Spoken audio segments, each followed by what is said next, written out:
Մաս առաջին. Իրավիճակը։ 1985 թվականին ԽՍՀՄ-ում հռչակված վերակառուցման քաղաքականությունը նպաստավոր պայմաններ ստեղծեց բարձրաձայն քննարկելու տասնամյակներ շարունակ կուտակված քաղաքական, տնտեսական, մշակութային եւ ազգային հիմնահարցերը։ Խնդիրներ, որոնք Խորհրդային Միությունը ներքաշեցին անկայունության փուլ։ Խորհրդային հաստատությունների ապակայունացման գործում մեծ դեր ունեցավ հատկապես ազգությունների հարցը։ Ըստ երևույթին Գորբաչովյան ղեկավարությունը տնտեսական արդյունավետության վերաբերյալ մտահոգությունները գերադասում էր ազգային զգացմունքներից եւ զգայուն հարցերից։ Արդյունքում առաջ եկավ այսպես կոչված ինքնիշխանությունների շքերթը, որով սկիզբ առավ Խորհրդային Միության կենտրոնական իշխանության եւ Խորհրդային Հանրապետությունների կառավարությունների միջև հակամարտությունների շարքը։ Շուտով Խորհրդային կառավարության եւ Խորհրդային Հանրապետությունների միջև օրենսդրական փակուղի առաջացավ, որն ի վերջո օրենքների պատերազմից վերափոխվեց զինված հակամարտության։ Հակամարտությունների աչարքում իր ուրույն տեղն ունի Լեռնային Ղարաբաղի, Արցախի հիմնախնդիրը։ Մաս երկրորդ. պայքարի սկիզբն ու ընթացքը։ Այս անգամ եւս Արցախահայությունն իր պայքարը սկսում է ստորագրահավաքներով եւ Մոսկվա բողոք դիմումներ կամ հանրագրեր ու նամակներ ուղարկելով։ Մարզի մտավորական շրջանակների ներկայացուցիչներից կազմված պատվիրակությունները Ղարաբաղյան հիմնախնդրի արդարացի լուծման ակնկալիքով մեկը մյուսի հետևից Մոսկվա էին մեկնում, սակայն վերադառնում էին Ձեռնունայն։ Ի վերջո 1988 թվականի փետրվարի 20-ին Լեռնային Ղարաբաղի ինքնավար մարզի ժողովրդական պատգամավորների մարզային խորհրդի նստաշրջանում ընդունվում է որոշում։ Ընդառաջելով Լեռնային Ղարաբաղի ինքնավար մարզի աշխատավորների ցանկություններին, խնդրել ադրբեջանական ԽՍՀ Գերագույն խորհրդին եւ հայկական ԽՍՀ Գերագույն խորհրդին ցուցաբերել Լեռնային Ղարաբաղի հայ բնակչության իղձերի խորը ըմբռնման զգացում եւ լուծել լղիմ ադրբեջանական ԽՍՀ կազմից հայկական ԽՍՀ կազմ տեղափոխելու մասին հարցը, միաժամանակ Խորհրդային սոցիալիստական հանրապետությունների միության Գերագույն խորհրդի առաջ միջնորդել լղիմ ադրբեջանական ԽՍՀ կազմից հայկական ԽՍՀ կազմի մեջ անցնելու հարցը դրական լուծելու մասին։ Նույն ցանկությունն է հայտնում Խորհրդային Հայաստանի բնակչությունը փետրվարի 26-ին 1 միլիոնանոց շքերթ անցկացնելով Երևանում։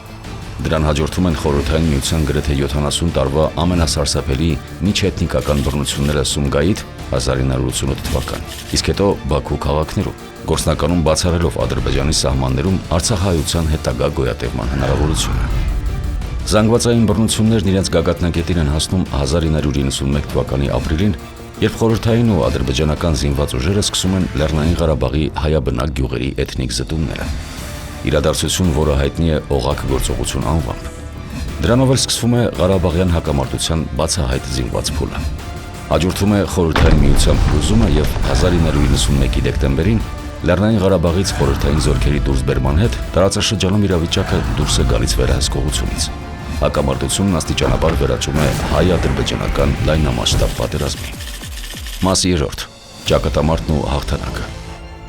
Ադրբեջանական ուժերը գրավեցին խորհրդային զինուժի ազատված դիրքերը, վերահսկողության տակ առան խորհրդային հրթիռային կայանները, տանկերն ու զինամթերքը եւ հարձակումներ սկսեցին պաշարելու Ստեփանակերտը։ Ադրբեջանական զինուժի կողմից Ստեփանակերտը ռմբակոծելու համար օգտագործվող հիմնական հենակետը Խոջալու եւ Շուշի քաղաքներն էին։ Բազմաթիվ քաղաքացիական թիրախներ միտումնավոր ռմբակոծվում էին հրետանու եւ ավիացիայի կողմից, պատճառ դառնալով համատարած ավերածությունների եւ բազմաթիվ խաղաղ բնակիչների մահվան։ Ծավալվող ադրբեջանական ագրեսիայի դիմակայելը Լեռնային Ղարաբաղի Հանրապետության գոյատևման համար կարևոր եւ կենսական նշանակություն ուներ։ Հրամայական էր դարձել ոչ միայն Արցախի ինքնապաշտպանական ուժերի կառուցվածքային, այլ նաեւ կառավարման համակարգի կատարելագործումը։ Մարտի 4-ի Գերագույն խորհրդի նախագահության նիստում Արցախի ինքնապաշտպանական ուժերի հրամանատար նշանակվեց գնդապետ Արկադի Տեր-Թադևոսյանը, կոմանդոսը։ Հասունացել էր Արցախում ադրբեջանցիների ամենախոշոր ու վտանգավոր ռազմական հենակետի վերածված Շուշի Բերդաքաղաքի գրավման պահը։ Ծրագիրը, որ ստացավ Հարսանիք լեռներում անունը, մշակվել էր խիստ գաղտնի պայմաններում։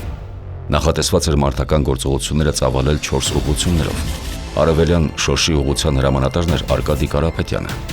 Այստեղ էր գլխավոր հրամանատարական կետը, որտեղ գտնվում էր նաև Հայաստանի Հանրապետության պաշտպանության նախարար Վազգեն Սարգսյանը։ Այստեղից էր սկսվելու հիմնական գրոհը։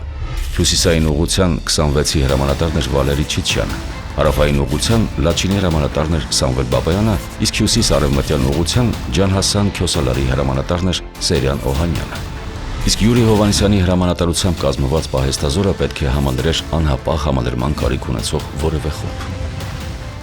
Շուշիի գրավումը նախատեսված էր ապրիլին, բայց եղանակային պայմանների, զենքի ու զինամթերքի պակասի եւ քաղաքական գործոնների պատճառով մի քանի անգամ հետաձգվեց։ Ի վերջո 1992 թվականի մայիսի 8-ին ժամը 2:30-ին Արցախի ինքնապաշտպանական ուժերին շուրջ 2000 մարդիկներ տրվեց հարձակման հրամանը։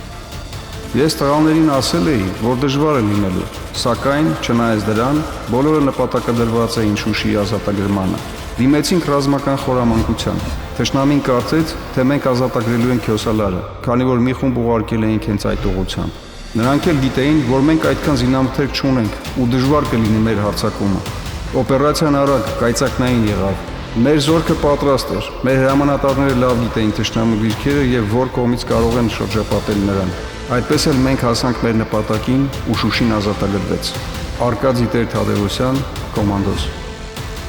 Արդեն մայիսի 9-ին առավոտյան 4:30-ին Տեր-Թադևոսյանին հաղորդեցին, որ քաղաքն ազատագրված է։ Քաղաքում որևէ ադրբեջանցի չկար։ Նրանք լքել էին քաղաքը, թողնելով հսկայական քանակությամբ ռազմամթերք։ Գերեվարվեցին միայն այն ադրբեջանցիները, որոնք նկուղներում թաքնված տեղյակ չէին եղել դրսում կատարվածից։ Այսպիսով Շուշիի ճակատամարտը Հայաստանի զինված ուժերի առաջին նշանակալից ռազմական հաղթանակն էր Լեռնային Ղարաբաղի առաջին պատերազմի ժամանակ։ Քաղաքի գրավումը շրջադարձային նշանակություն ունեցավ պատերազմում եւ նպաստավոր նախադրյալներ ստեղծեց հակամարտության ընթացքում հայկական ուժերի կողմից ռազմական հաջողությունները զարգացնելու համար։